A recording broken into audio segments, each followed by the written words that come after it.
প্রিয় দর্শক, দেখতে পাচ্ছেন পাহিদ মাছ মারছে নিরিবিলি একাই বসে। যে দেখেন তার মাছ মারার পরিবেশটা কিন্তু এরকম। চারিদিকে মাঠ, পাশ দিয়ে বয়ে গেছে একটি রাস্তা এবং এটা একটা খাড়ি। সবকিছু মিলিয়ে দারুণ একটা পরিবেশ।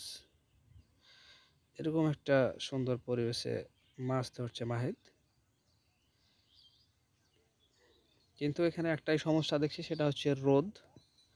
কারণ জায়গাটা অনেক ফাঁকা। যারা প্রফেশনাল মাছ মারে তারা সাধারণত একটি বড় ছাতাগুলো নিয়ে টাঙিয়ে দেয়।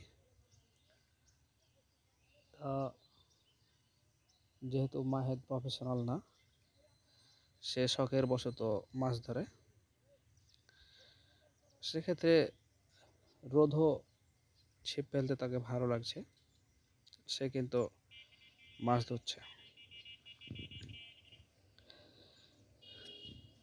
এটা একটা জমির ক্ষেত,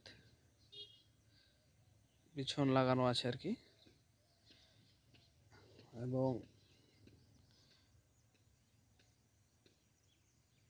ঠকাচ্ছে খুব, দেখা যাচ্ছে আসলে ফেলতে ফেলতেই ঠকাচ্ছে।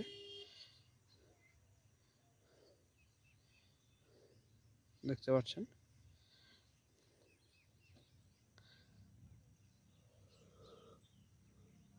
ঠকাচ্ছে কিন্তু ডুবাচ্ছে না।